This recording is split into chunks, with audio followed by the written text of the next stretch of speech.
నమస్కారం. మైరా మీడియా ఛానల్కి స్వాగతం. సంక్రాంతి అంటే అందరూ చాలా హ్యాపీగా ఘనంగా జరుపుకునే పండుగ. మరి సంక్రాంతి 3 రోజుల పండుగ కాబట్టి మూడో రోజు కనుమ రోజు ఏం చేయాలి, అసలు కనుమ విశిష్టత ఏంటి, ఇలాంటి విషయాలు తెలియజేయడానికి మనతో పాటు ఉన్నారు ప్రముఖ ఆధ్యాత్మికవేత్త మాడుగుల శివప్రసాద్ గారు. గురువు గారితో మాట్లాడి తెలుసుకుందాం. నమస్కారం గురువు గారు. ఆశీర్వచనం తల్లి. గురువు గారు, అంటే సంక్రాంతి 3 రోజుల పండుగ చాలా బాగా జరుపుకుంటారు అందరూ. అయితే కనుమ రోజు ఏం చేయాలి, అసలు కనుమ విశిష్టత ఏంటి? శ్రీ మహాగణాధిపతయ నమః. ఐం మహాసరస్వత్యే నమః. శ్రీ లలితాంబికాదేవియే నమః.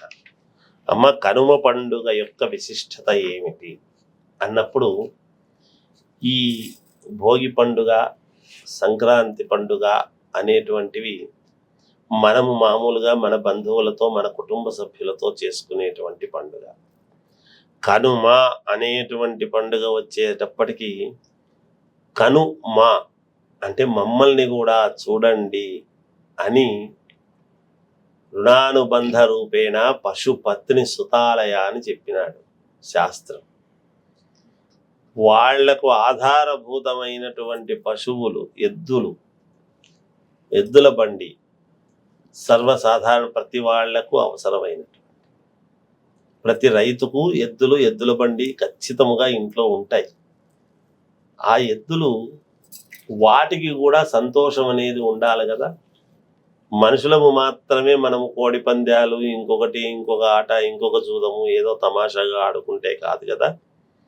అలాగని కనుమ పండుగ నాడు చేసుకునేటువంటిది ఏమిటి అంటే ఎద్దుల పందాలు అనేటువంటివి పెట్టేవాళ్ళు. ఆ ఎడ్ల పందాల్లో ఒక బలమైనటువంటి రాతిది, ఎవరి ఎద్దులు అంటే నేను నా ఎద్దులకు నేను ఎంత మాత్రము తిండి పెడుతున్నాను, నా ఎద్దులు పరమ పుష్టిగా ఉన్నాయా లేదా, నేను ఇంతకాలము పాటు వాటిని వాడుకుంటున్నాను, సేద్యం చేసి ధాన్యాన్ని పండించుకుంటున్నాను, వాటి యొక్క ఆరోగ్యత చూసుకునేటువంటి బాధ్యత కూడా రైతుదే కదా. అలా దాని యొక్క ఆరోగ్యము అనేటువంటిది ఎలా ఉంది, ఏమిటి అని చూసుకోవటానికి లోపల ఉన్న ఆంతర్యమే ఈ ఎద్దుల పందాల యొక్క ప్రతిభ. ఏదో ఎద్దులను హింసించాలనో ఇంకొకటనో కాదు. ఏ కోశాననైనా ఆ రాత్రి దాన్ని ఇగ్గలేకపోయినాయి అంటే వాటి యొక్క ఆరోగ్యం ఏమిటి, మంచి ఏమిటి, చెడ్డ ఏమిటి తెలుసుకుని వాటికి కావాల్సినటువంటి ట్రీట్మెంట్ ఇప్పిస్తూ పరిపుష్టమైనటువంటి తిండిని నేను బతకడమే కాదు, నేను తినడమే కాదు, అవి నాకు ఆకలి అవుతుంది అని అడగవు. నోరు తెరిచి మన ఇంట్లో వాళ్ళని మనం అడుగుతాం, నాకు ఆకలి అవుతుంది అన్నం పెట్టు అని, లేదా పలానా పిండి వంటలు చేయి నేను తింటా అంట. ఎద్దులు ఏమడుగుతాయి? అవి అడగలేవు కదా.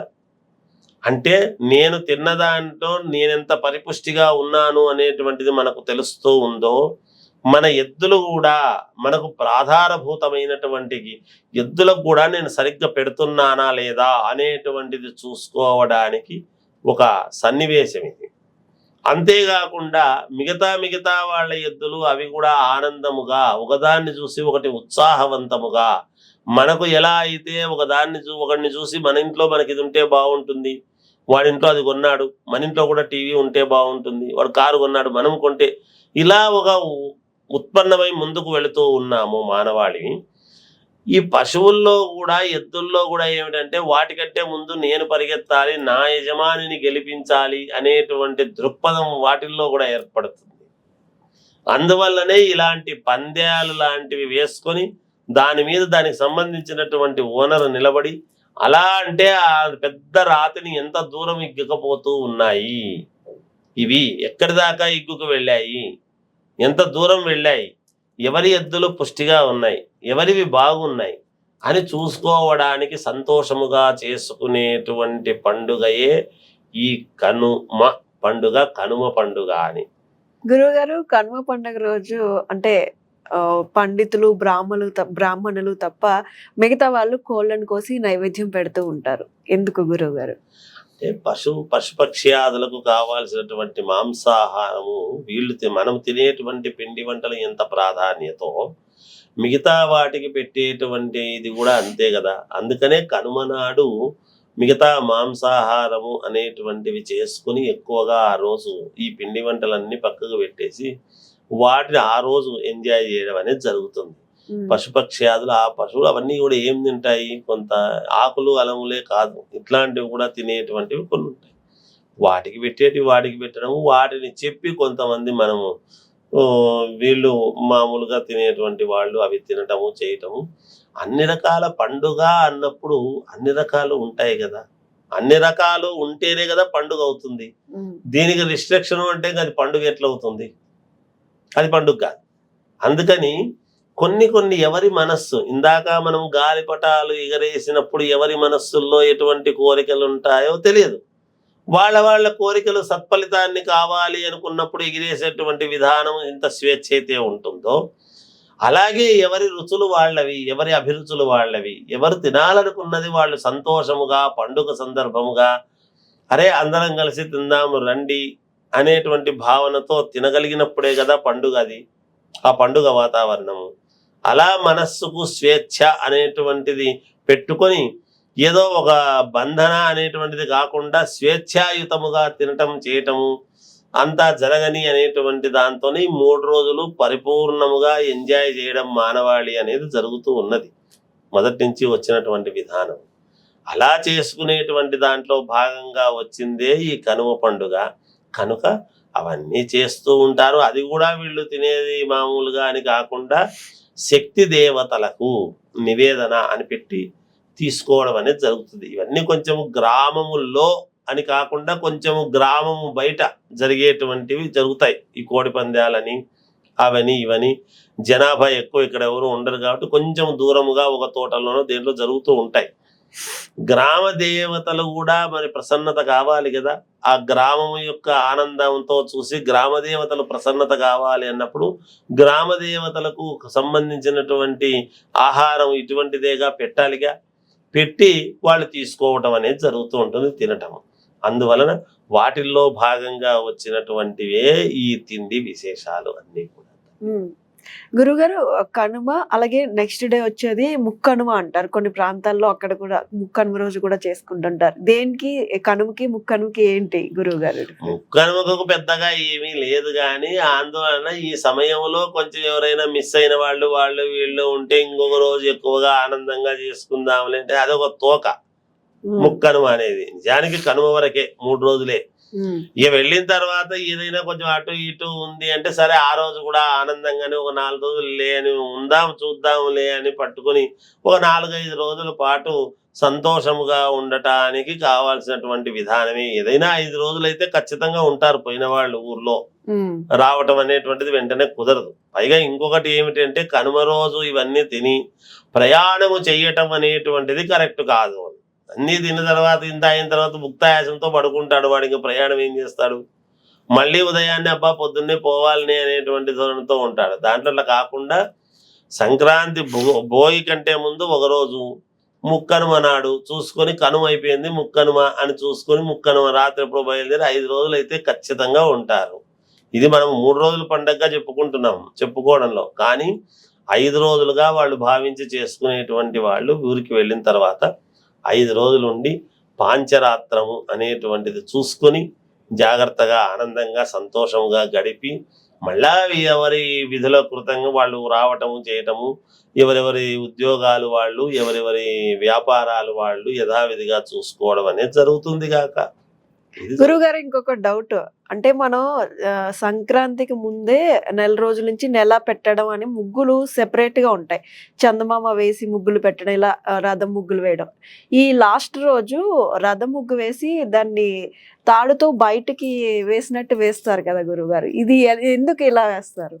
అదే మరి రథం ఎందుకు వేస్తున్నారు అంటే మనము సూర్య సప్తాశ్వ రథమారూఢం అన్నాము కదా. సూర్య భగవానుడు ప్రతిరోజు కూడా తూర్పు నుంచి పడమరకు ప్రయాణిస్తున్నాడు అని. సూర్యుడు ప్రయాణిస్తున్నప్పుడు సప్తాశ్వ రథమారుడం ఎందులో ప్రయాణిస్తున్నాడు? 7 గుర్రాల మీద వెళుతూ ఉన్నాడు. చూడండి, ఈ 2 గుర్రాలు ఇటు 2 గుర్రాలు ఇటు ఉంటే మనం ప్రశాంతంగా ముందుకు నడుపుతూ ఉంటాం.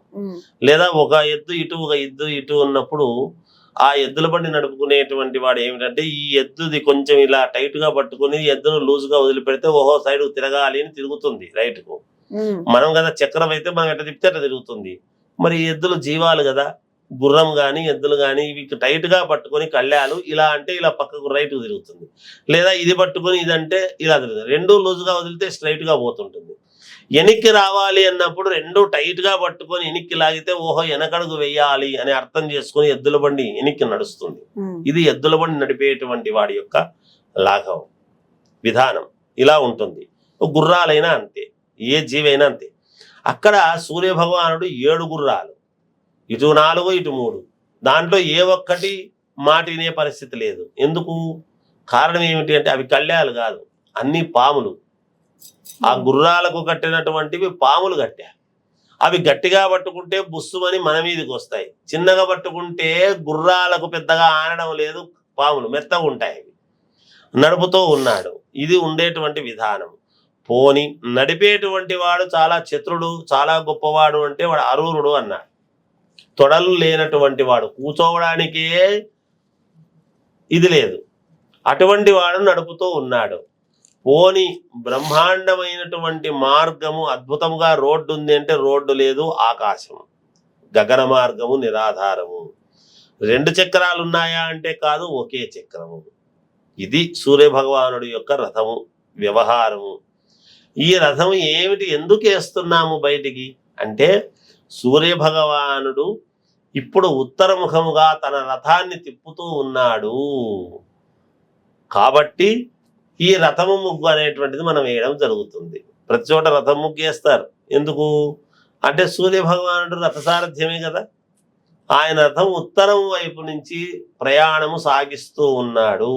ఉత్తరాయణ పుణ్యకాలం అనటానికి ప్రతీకగా మనం చేసుకోవడం జరుగుతుంది. దీనికి రథం ముగ్గు వేస్తారు. గురుగారు, సంక్రాంతి సందర్భంగా తిరుమలలో బ్రహ్మోత్సవాలు జరుగుతాయి కదా, బ్రహ్మోత్సవాలు జరపడానికి ప్రాముఖ్యత, తిరుపతి బ్రహ్మోత్సవాల గురించి.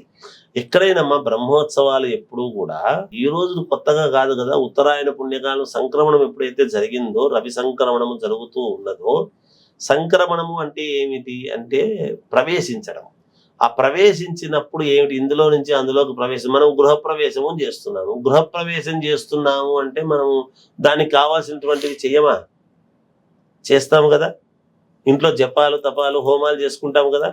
మరి భగవంతుడి దగ్గరికి కూడా పొద్దున్న లేస్తే ఎంతో మంది మానవాళి పోయి దర్శనానికి చేసుకుంటూ ఉంటాము కాబట్టి ఎటువంటి ఏ విధముగా వచ్చి ఎవరొచ్చి దర్శనం చేసుకుంటూ ఉండినా చెందినా అది భగవంతుడి యొక్క అప్పుడప్పుడు ఆయనకు అక్కడ పవిత్రత అనేటువంటిది పెంపొందించాలి కదా స్థానాన్ని. ఆ బ్రహ్మోత్సవాల రూపకముగానే మనం ఏం చేస్తా అంటే పుణ్యాహవాచనము అవన్నీ చేసి కలశ స్థాపన అన్ని చేసి బ్రహ్మోత్సవాలు జరుపుతారు. అందువల్లనే చేస్తారు ప్రతిసారి కూడా బ్రహ్మోత్సవాలు.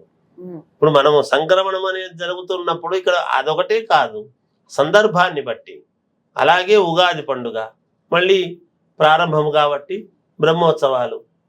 ఇలాగే మళ్ళీ మనం మామూలుగా ఈ శారదా శరన్నవరాత్రోత్సవాల సందర్భంగా ఎందుకు మహాలయ పక్షాలు అయిపోయి అమావాస్య అయిపోయి ఎప్పుడైతే పాడ్యం వస్తున్నదో అలా ఒక దీనికి వచ్చేటప్పటికి ఎప్పుడైనా కూడా మన ఇంటికి ఎవరైనా ఒక నలుగురు వచ్చిపోతే మళ్ళా మనం ఇల్లు శుద్ధి చేసుకుందాం.